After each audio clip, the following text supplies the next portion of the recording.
ជំរាបសួរពុកម៉ែបងប្អូនទាំងអស់គ្នាថ្ងៃនេះនាងខ្ញុំមានមុខម្ហូបមួយមុខគឺមាន់ស្ពៃខៀវ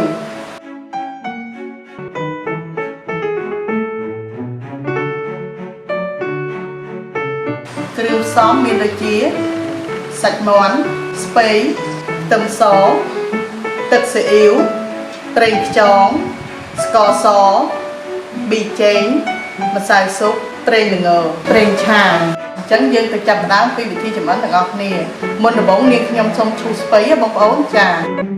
ចាប់បងប្អូនឥឡូវនាងខ្ញុំសូមមកធ្វើស្ពៃបងប្អូនចាចំពោះដើមស្ពៃយើងឈូសវាយកតាធៀងវាមកបងប្អូនណានេះបងប្អូនណានឹងយើងត្រូវការតាធៀងវាឯង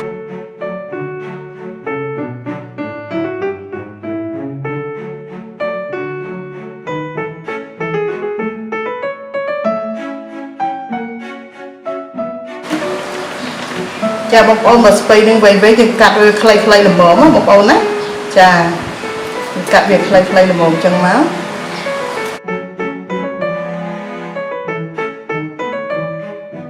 ចា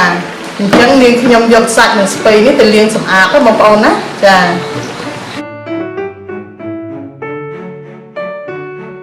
ចាបងប្អូននេះគឺជាបន្លែនិងសាច់មាន់ដែលខ្ញុំលាងសម្អាតទឹករួចហើយបងប្អូនណាអញ្ចឹងនាងខ្ញុំត្រូវការយកមាន់នេះទៅស្ងោរបងប្អូនចាអញ្ចឹងយើងទៅចាប់ផ្ដើមស្ងោរមាន់ទាំងអស់គ្នាបងប្អូនណា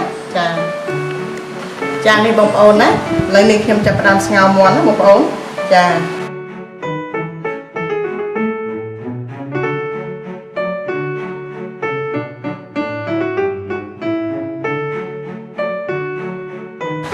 បងប្អូនឥឡូវយើងគ្របទុកឲ្យមាន់យើងស្ងោរឲ្យបានឆ្អិនល្អបងប្អូនចាបងប្អូនឥឡូវនេះខ្ញុំសូមមកចាំខ្ទឹមសយើងដើម្បីយកទៅទុកបំពងណាបងប្អូនណា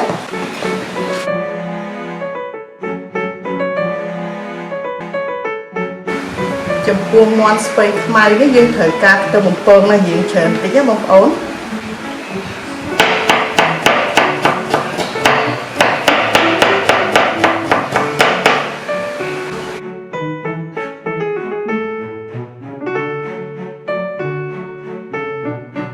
បងប្អូនឥឡូវនេះខ្ញុំសូមមកមើលមាន់ណាបងប្អូនណា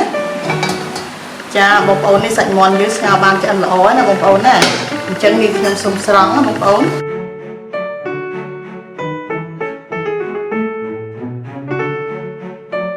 ស្រង់ហើយយើងទុកឲ្យវាត្រជាក់បងប្អូនរួចហើយយើងយកវាមកបេះណាបងប្អូនណាចាបងប្អូនចំពោះទឹកស្ងោរមាន់នេះយើងយកស្ពៃខៀវយើងហ្នឹងបងប្អូនយកមកស្រោះវាបងប្អូនណាចាយើងដាក់វាដើម្បីស្រោះណា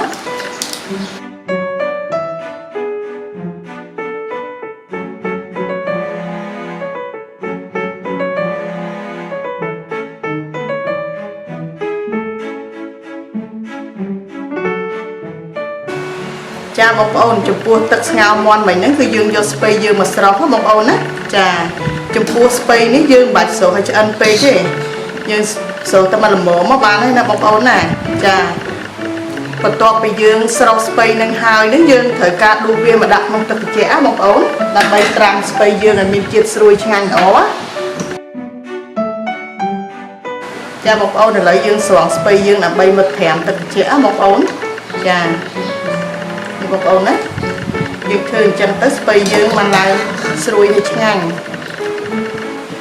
ចាឥឡូវយើងត្រាំស្ពៃយើងទុកចោលអញ្ចឹងមកឥឡូវនាងខ្ញុំសូមមកបំពងខ្ទឹមសបងប្អូនចាបងប្អូនឥឡូវនាងខ្ញុំមកចាប់ផ្ដើមបំពងខ្ទឹមសបងប្អូនចានេះគឺជាប្រេងឆាបងប្អូន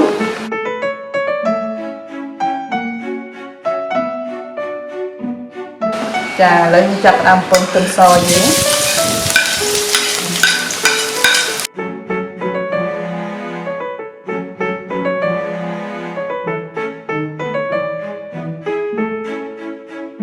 យើងទុកឲ្យវាឡើងក្រហមឡើងឈ្ងុយបងប្អូនចាបងប្អូនយើងកូរវាឡើងក្រហមឈ្ងុយ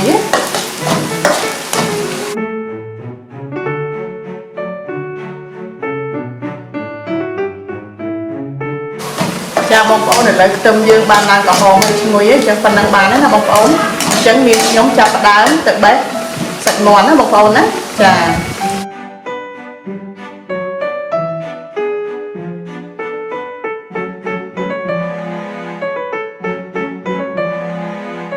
ចាបងប្អូនឥឡូវនេះខ្ញុំសូមបេះសាច់មាន់ដែលយើងបានស្ងោរបងប្អូនណាចា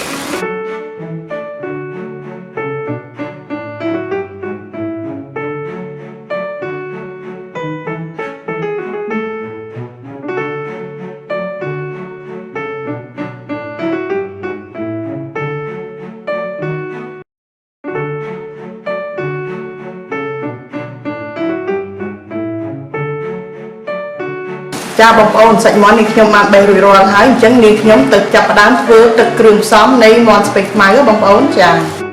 ចាបងប្អូនឥឡូវនេះខ្ញុំសូមមកធ្វើទឹកមាន់ស្ពៃខ្មៅរបស់យើងបងប្អូនណាខ្យង1ស្លាបព្រាបាយទឹកស៊ីអ៊ីវ1ស្លាបព្រាបាយស្ករស1ស្លាបព្រាបាយប៊ីចេងកន្លះស្លាបព្រាកាហ្វេម្សៅស៊ុបកន្លះស្លាបព្រាកាហ្វេនេះគឺជាប្រេងល្ងបងប្អូនចានេះខ្ញុំដាក់1ស្លាបព្រាបាយខ្ទឹមពងបងប្អូនចារួចហើយយើងយកគ្រឿងទាំងអស់ហ្នឹងកូរច្បងចូលគ្នាបងប្អូនចាយើងកូរឲ្យគ្រឿងយើងហ្នឹងរលាយបានចូលគ្នាល្អមកសព្វជាមួយគ្នាបានល្អមកចាឥឡូវគ្រឿងយើងបានធ្វើរួចរាល់ហើយអញ្ចឹងនេះខ្ញុំសូមយកសាច់មាន់ណាបងប្អូនចាដើម្បីមកលាយគ្រឿងទឹកដែលយើងបានធ្វើមិញហ្នឹងចាយកមកស្រូបពីលើមាន់មកចាយើងទុកខ្លះដើម្បី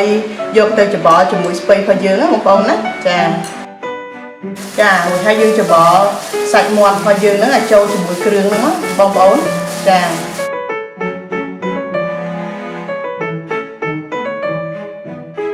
បន្ទាប់ពីយើងបានច្បល់សាច់រួចហើយយើងយកមកដាក់ក្នុងចានយើងមួយមកចានគោមបងប្អូន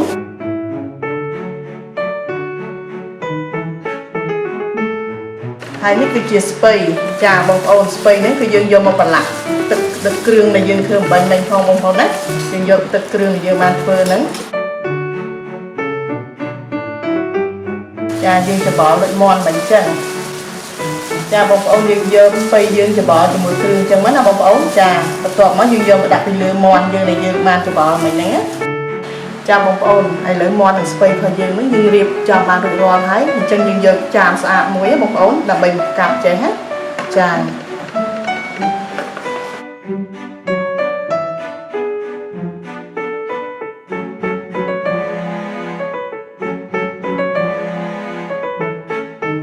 បងប្អូននេះមាន់ស្ពៃខៀវខ្ញុំធ្វើរួចរាល់ហើយបងប្អូនណាចា